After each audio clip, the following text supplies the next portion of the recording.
చెప్పండి. నమస్తే అన్న, నా పేరు పుష్పా కిరణ్ కుమార్. మా గ్రామం వచ్చి స్వాములవారి లింగోటం, మండలం నాంపల్లి, జిల్లా నల్గొండ వాసినన్న. గత 10 సంవత్సరాలుగా నానా విధాలుగా నాపై దౌర్జన్యం మా సొంత పాలివారు చేయుచున్నారు. అయితే ఇట్టి విషయంలో గత నెల వాళ్ళు వచ్చేసి నా యొక్క పారుగొడం కూల్చేయడం జరిగింది, నా ఇంటి తలుపులను పలగొట్టడం జరిగింది. ఇట్టి విషయంలో నేను స్థానిక పోలీసు వాళ్ళకు చెప్పినప్పుడు స్థానిక పిఎస్ నుంచి నాకు న్యాయం జరగనందున నేను తక్షణమే నాకు న్యాయం జరగాలని ప్రజావారిని సంప్రదించినాను. అప్పటి నుంచి నాకు తక్షణమే న్యాయం జరుగుతుంది అనుకున్నాను. కానీ నాకు 2-3 వారాలు ఒక 2 వారాలు చూశాను, కానీ అయినా కూడా నాకు న్యాయం జరగలేదు. అట్టి సమయంలో నేను ఈ విధంగా బోర్డు తీసుకొని ఇక్కడే బార్ల దగ్గర నిలబడ్డప్పుడు గౌరవ డిప్యూటీ సీఎం గారు బట్టి సార్ గారు తన సొంత కారు ఆపేసి మరి నా చేతిలో ఉన్న ఫామ్లు తీసుకున్నారు. నన్ను అడిగిన నీ సమస్య ఏంటంటే సార్కు చెప్పాను, నా ఇల్లు కూల్చబడి ఉన్నది సార్, గత 10 సంవత్సరాలుగా నానా విధంగా దౌర్జన్యం నాపై జరుగుతున్నది, తక్షణమే న్యాయం చేయాలని కోరినాము. అట్టి విషయంలో నేను న్యాయం జరుగుతుందని అనుకున్నాము. 12వ తారీఖు నుంచి ఈరోజు 23 అంటే గత 13 రోజుల కింద సార్ నా యొక్క అప్లికేషన్ తీసుకున్నారు. కానీ నేటి వరకు నాకు న్యాయం జరగలేదన్న. అందుకే మీ యొక్క మీడియా ఛానల్ ద్వారా మీరు తక్షణమే సార్ దగ్గరికి ఈ యొక్క మెసేజ్ను పంపించి నన్ను వారిని కల్పించి మరి వారి ద్వారా నాకు న్యాయం పొందేలా ఉన్న సాయం చేయాలని కోరుతున్నాం. అంటే ఏమైంది, ఇల్లు ఎందుకు కూల్చేశారు, ప్రాబ్లం ఏంటి అసలు? అన్న, ఇది తాతల నుంచి వచ్చిన భూములన్న, ఇవి సరిగా పంచుకోవడం జరగలేదు. కానీ నేను కట్టుకున్న ఇల్లు స్థలంలో కూడా ఇది మా స్థలం అంటూ మా పాలివారు వచ్చేసి దౌర్జన్యంగా కూల్చేయడం జరిగిందన్న. అట్టి విషయంలో నేను స్థానిక పెద్దలకు కనీసం 1000 సార్లు చెప్పుకున్నామన్న నా యొక్క బాధను.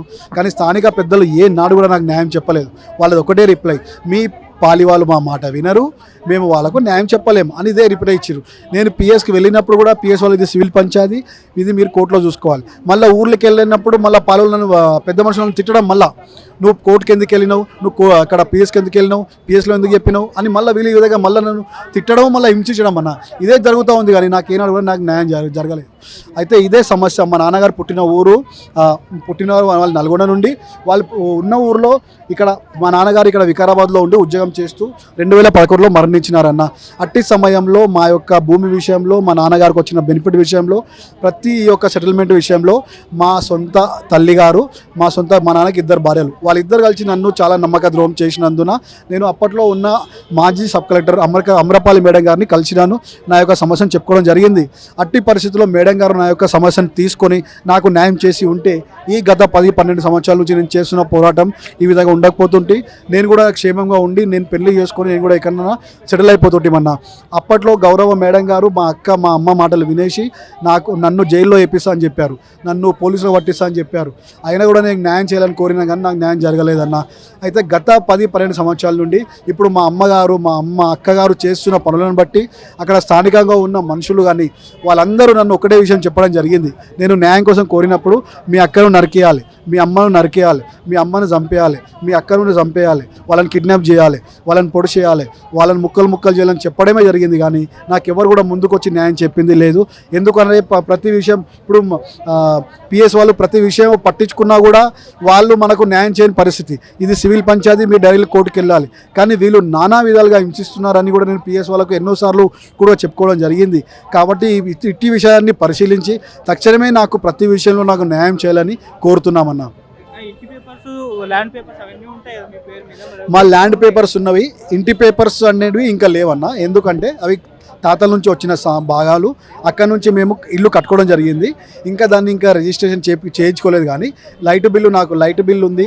నేను తీసుకున్న ప్రతి ఆధారం కూడా నా రేషన్ కార్డు కానీ, నా ఆధార్ కార్డు కానీ, నాకు నల్ల కలెక్షన్ కూడా డైరెక్ట్గా నాకు ఇచ్చారన్న. మరి ఇప్పుడన్నా న్యాయం జరుగుతుంది అనుకుంటున్నాను. తక్షణమే మీ యొక్క మీడియా ద్వారా, మీ ఛానల్ ద్వారా మీరు తక్షణమే సార్ దగ్గరికి ఈ యొక్క మెసేజ్ను పంపించి మరి వారు తీసుకున్న నా యొక్క అప్లికేషన్ల ద్వారా తీసుకున్నారు కాబట్టి మరి గత 10-12 సంవత్సరాల నుండి నానా విధాలుగా జరుగుతున్న అన్యాయంపై నాకు తక్షణమే న్యాయం జరిగించాలని కోరుతున్నాం. మిత్రులారా, నా పేరు Koti Reddy, CITU Hyderabad DC member. Auto డ్రైవర్లు హైదరాబాద్లో ఉన్న వాళ్ళకి ఈ మధ్యకాలంలో ఫ్రీ బస్ వల్ల కొంత ఇబ్బందులు వస్తున్నాయి, బిజినెస్ సరిగ్గా జరగట్లేదు. ఇప్పటికే వాళ్ళకి ఆటో కిరాయిలు కట్టలేక, అట్లాగే సొంత ఆటోలు ఉన్న వాళ్ళు ఫైనాన్స్ కట్టలేక చాలా ఇబ్బందులు పడుతున్న పరిస్థితి ఉంది. ఈ క్రమంలోనే ఫ్రీ బస్ వచ్చేసరికి మహిళలందరూ కూడా బస్సుల్లో వెళ్తూ ఈ ఆటోలకి గిరాకీ తగ్గింది. దీనివల్ల ఏంటంటే ఆటో డ్రైవర్లు ఆర్థికంగా ఇబ్బందులు ఎదుర్కొంటారు. ఇంటి కిరాయిలు కట్టలేక, బండి కిరాయిలు కట్టలేక, ఫైనాన్సులు కట్టలేక చాలా ఇబ్బందులు పడుతున్నారు. వీళ్ళందరికీ కూడా ప్రభుత్వం ఆదుకోవాలని చెప్పేసి డిమాండ్ చేస్తూ రిప్రజెంటేషన్ ఇవ్వడం జరిగింది ముఖ్యమంత్రి గారికి. ప్రధానంగా ఎవరైతే వీళ్ళకి గవర్నమెంట్ 12,000 సంవత్సరానికి ఇస్తా అని చెప్పింది, కానీ 12,000 ఏ మూలకు సరిపోదు, అన్నిటికీ ధరలు పెరిగిపోయింది. మేమేం కోరుతున్నామంటే రేషన్ షాప్ల ద్వారా ఆటో డ్రైవర్లను ప్రత్యేకంగా గుర్తించి వీళ్ళ కోసం నిత్యావసర సరుకులు 14 రకాలకు సంబంధించిన నూనె, పప్పులు, పిండి ఇట్లాంటివన్నీ కూడా ఇస్తున్నది ఇంతకుముందు కర్ణాటక కొన్ని ప్రాంతాలు. అట్లాగే ఆటో డ్రైవర్లందరూ కూడా రేషన్ షాప్ మీద 14 సరుకులు ఇవ్వాలని ఒక డిమాండ్ చేస్తున్నాం. ఆటో డ్రైవర్లు ఎవరైతే 10th, ఇంటరో, డిగ్రీలో చదువుకొని ఉద్యోగాలు రాకపోవడం వల్ల వాళ్ళు ఆటో లైన్లో ఉంటున్నారు, వాళ్ళకి ఒకటి అవకాశం ఉన్నంత వరకు ఉద్యోగాలు కల్పించాలి. ఉద్యోగం ఇవ్వలేని పక్షంలో వాళ్ళకు వాళ్ళు సొంతంగా ఆటో కొనుక్కొని నడిపించుకునేలాగా సబ్సిడీ ఆటోలు ఇవ్వాలని చెప్పేసి డిమాండ్ చేస్తూ ఈరోజు ముఖ్యమంత్రి గారిని కలిసాం. ఇప్పటికే డ్రైవర్లకు సంబంధించింది వెల్ఫేర్ బోర్డు కావాలని ఒక డిమాండ్ ఉంది, దాని గురించి కూడా కోరాం. లేబర్ డిపార్ట్మెంట్ నుంచి కూడా వీళ్ళని గుర్తించి యాక్సిడెంట్లు అట్లాంటివి జరిగినప్పుడు నష్టపరిహారం ఇవ్వాల్సి ఉంది, అది కూడా ఇవ్వట్లేదు, అది కూడా ఇవ్వాలని చెప్పేసి డిమాండ్ చేస్తూ రిప్రజెంటేషన్ ఇవ్వడం జరిగింది. ఇదండి CITU హైదరాబాద్ సౌత్ జిల్లా కమిటీ నుంచి చేస్తాం ఈ కార్యక్రమం. అంతకుముందు ఆటో డ్రైవర్లు ధర్నా చేయడం చూసాం, మళ్ళీ సెక్రటేరియట్ భవన్ కూడా మొన్న వెళ్ళి కలిశారు కదా, మరి అప్పుడు ఏం జరగలేదు? వాళ్ళు హామీలు ఇచ్చారు. ఇప్పటికీ 2 నెలలు గవర్నమెంట్ వచ్చి 15 రోజులు అవుతుంది. ఇప్పటికి ఇచ్చిన హామీలలో ఒకటి మహిళలకు కావాల్సిన అమలు అవుతున్నాయి, కానీ ఆటో డ్రైవర్లకు సంబంధించి మాత్రం అమలు కావట్లేదు. ఇప్పటికే నెల గడిచిపోయింది, అప్పులేమో పెరుగుతూ ఉన్నాయి. ఈ పరిస్థితుల్లో ప్రభుత్వం తక్షణ చర్యలు తీసుకునేలాగా ఉండాలని మేము ప్రభుత్వాన్ని కోరుతున్నాం. లోపలికి వెళ్ళారు, ఏమన్నారు? లోపల ఉన్న వాళ్ళు అప్లికేషన్ తీసుకున్నారు, ఫార్వర్డ్ చేస్తామని చెప్పారు, అంతవరకే జరిగింది. ఆ తర్వాత మీకు కాల్ వస్తుంది, దాన్ని బట్టి మీరు ఫర్దర్గా చూడాలని చెప్పడం జరిగింది. ఇప్పుడైతే అప్లికేషన్ ఇచ్చాం, జరుగుద్ది అన్న హోప్ తోటే వచ్చిస్తున్నాం కాబట్టి వేచి చూడాలి. अगर काम नहीं करे तो हम बड़े पैमाने पे इसके ऊपर एहतजाज में जाएंगे. हमारा डिमांड्स है CITU की तरफ से कि जो ऑटो नहीं है, ऑटो ड्राइवर्स को ऑटो देना गवर्नमेंट की तरफ से, LPG ऑटो सब्सिडी रेट पे देना बोल के हम डिमांड करने आए गवर्नमेंट से. हम गवर्नमेंट से रिक्वेस्ट कर रहे हैं, गरीब ऑटो ड्राइवर्स को ऑटो देना, वो किराया नहीं निकाल सक रहे, उनका पूरा बिजनेस बैठ गया है फ्री बस के तरफ से. इसलिए हम गवर्नमेंट को रिक्वेस्ट पेश करें CM रेवंत रेड्डी सर से कि जिसको ऑटोस नहीं है, कम से कम उनको ऑटो दिए तो, और उनको राशन किट दिए तो उनको सपोर्ट मिलता. पूरा बिजनेस बैठ गया ऑटो का बोल के हम रिक्वेस्ट कर रहे हैं. अगर हमारे रिक्वेस्ट के ऊपर गवर्नमेंट एक्शन नहीं लिए तो हम बड़े पैमाने पे गवर्नमेंट के अगेंस्ट एहतजाज करेंगे बोल के भी हम ऐलान करें CITU की तरफ से. Thank you. Gudimalkapur vegetable market నుండి వచ్చినాము. హోల్సేల్ అండ్ రీటైల్ ఒకటే మార్కెట్లో ఉండే ఇంతకుముందు 5 సంవత్సరాల క్రితం. దాన్ని రీటైల్గా 2 మార్కెట్గా విభజించారు. దాన్ని రీటైల్గా పంపించినప్పుడు కొంతమందికి షెడ్లు అలాట్మెంట్ చేసారు. మేము అలా జెన్యున్గా ఉన్న వాళ్ళకు మాకు షెడ్స్ రాలేదు. దాని గురించి అని సీఎంకు కంప్లైంట్ ఇద్దామని వచ్చినాం. ఇది రిటైల్ మార్కెట్గా ఏర్పడి ఒక 6 ఇయర్స్ అవుతుంది. డీడీలు కట్టమంటే డీడీలు కూడా కట్టినాం. 2,000 డీడీలు కట్టమంటే డీడీలు కూడా కట్టినాం. ఇది డ్రా కూడా చేసుకురు వాళ్ళు. ఇప్పుడేమో షెడ్లు మీకు అలాట్ కాలేదు, మీరు ఇక్కడ అమ్మొద్దని అంటారు మమ్మల్ని.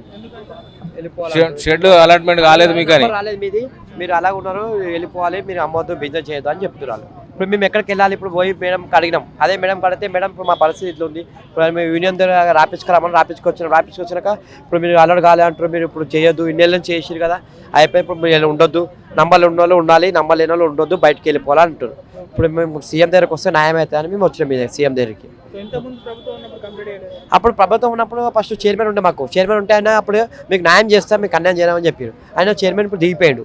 ఆయన దిగిపోయాక మేడం వచ్చింది, అప్పన్న మేడం మేడంపై ఆమె వచ్చింది. ఆమె అప్పుడు న్యాయం చేస్తే ఆమె చెప్పిపోయింది చైర్మన్. ఇప్పుడు ఏమంటుంది, మీ నంబర్ అలౌట్ కాలేదు, మీరు ఎక్కడైనా చేసుకోవాలని చెప్పింది. ఇప్పుడు మేము ఎక్కడ పోవాలి? ఇప్పుడు ఇదే దీని మీద ఆధారపడే ఉన్నాం. మేము అమ్మొద్దు, రిటైల్ అమ్మొద్దు, మీరు ఎక్కడ ఇప్పుడు మేము ఉన్నాం, దాని మీద బతుకుతున్నాం. ఇప్పుడు మాది కావాలంటే ఇప్పుడు వేరే పని చేసుకోనికి రాదు, చేయనికి రాదు, మాకు ఉన్నది జీవితం దీని మీద బతుకుతున్నాం. మాకు న్యాయం చేయాలని కోరుకుంటున్నాము.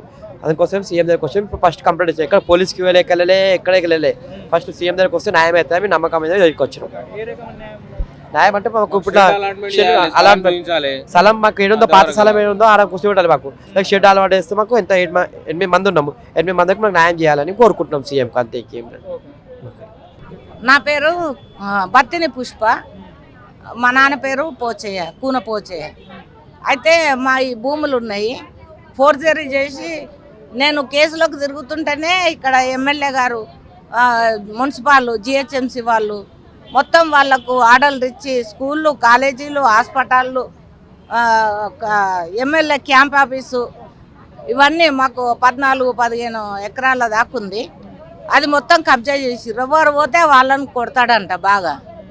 ఇంకా నేను ఆడపిల్లను, నాకు కాల్ చేయి పడిపోయింది టెన్షన్లకు. కోర్టుకు తిప్పితే మండలాఫీస్కి పోతే తహసీల్దారు 7గురిని మార్చిండు, ఇక్కడ ఆర్డీఓలను 3గురిని మార్చిండు. లాస్ట్కి పోతే ఆర్డీఓ మన మల్కాజ్గిరి ఆర్డీఓ ఏమంటుండు, నేను మీద అసలే లేదమ్మా ల్యాండు అంటుండు. ఇన్నేళ్ళు ఎందుకు తింపించుకుర్రు? మల్లయ్య సార్ ఉండేమో ఇన్నేళ్ళు దింపించుకుండు, తర్వాత ఆయన కొత్త ఆయన వచ్చిండు, ఆయన మొత్తానికే లేదని చెప్తుండు. అందుకని నేను ఇక్కడ రేవంత్ రెడ్డి సీఎం గారికి నా కృతజ్ఞతలు చెప్తున్నా. ఎందుకంటే ఇలాంటి పేదవాళ్లకు సహకరిస్తే మేము అండగా ఉంటాము, ప్రతి ఒక్కటి నిలబడి చేయగలుగుతా. నేను వార్డ్ నంబర్ వస్తే కూడా నాకు ఇయ్యలేదండి ఎమ్మెల్యే గారు. వాళ్ళ చిన్న కొడుకుకి ఇచ్చినాము, ఇస్తే వాళ్ళని రానివ్వడు. వాళ్ళు కేసు బుక్ చేయరు. చాలా ఎట్లా అంటే వాళ్ళ చేతులు ఉండాలి. మనం ఏమన్నా అంటే తాగి కొట్లాటలు వేరే వాళ్ళతోటి లింకులు చేసి వాళ్ళను లేపేస్తారు. మా అక్క కొడుకును కూడా చంపిపిచ్చిరు వాళ్ళే 3. మా బాబుకు చావుకు రాలేదు, మా అన్న కొడుకుకు చనిపోతే కూడా రాలే. అప్పుడు పాండుగారు ఉండే, అతను కూడా రాలేడు. వీళ్ళు ఉన్నోళ్ళు కూడా ఎవరు రాలే. కేఎం గౌరీష పారిజాత వాళ్ళు వచ్చిర్రు. ఎందుకంటే ఈ జాగాలన్నీ ఇక కట్టుకురు కాబట్టి వాళ్ళ మీద చర్యలు తీసుకొని మా ల్యాండ్ మాకు ఇప్పియాలని సీఎం రేవంత్ రెడ్డి గారిని కోరుతున్నా. ఇది 20 ఏళ్ళ నుంచి పోరాడుతున్నా. ఎక్కడ పెట్టినా అవి పారేస్తారు. ఇప్పుడు మొన్న కూడా పెట్టినాం కదా ఇది రైతు బంధు అని, అవి కూడా మొత్తం కట్టలు మూసపేట కాడ పడేసారు. మా ఇంటి ముంగట ముస్లిం అబ్బాయి ఇట్లా కట్టలు దొరికితే పోయి తీసుకుపోయి ఒక షాప్ ఆయనకి ఇచ్చిందంట. ఆ అబ్బాయి చెప్పే నుంచి నాకు పెరాలసిస్ టెన్షన్ల వల్ల నేను రాలేకపోయినా ఈరోజు ధైర్యం చేసి పొద్దున వార్తలలో విని ఇప్పుడు వచ్చి ఇక్కడ అప్లికేషన్ ఇచ్చిన. మీరు ఎట్లాగైనా న్యాయం చేస్తారని మేము కోరుతున్నాం సార్. మీరు అన్ని ఛానళ్ళలో వేసుకోవచ్చు, నో ప్రాబ్లం. మాకేమన్నా అయితే కూడా మీరు ఇమీడియట్గా రావాలి. Thank you. గత 30 సంవత్సరాల నుంచి గచ్చిపోలి ఇందిరానగర్ గత 30 సంవత్సరాల నుంచి పేద ప్రజలు వచ్చి వలస వచ్చి ఇక్కడికి వచ్చి ఆ గుడిసెలు వేసుకొని బతుకుతారు. ఆ రోడ్డు మట్టి ఉన్న గుడిసెలు తీసేసి పోయిన గవర్నమెంట్ మీకు ఏమైనా డబుల్ బెడ్రూమ్లు ఏమన్నా ప్లాట్లను ఇస్తా అన్నారు. ఇప్పటిదాకా చూసా 9 సంవత్సరాల నుంచి 10 సంవత్సరాలు చూసారు.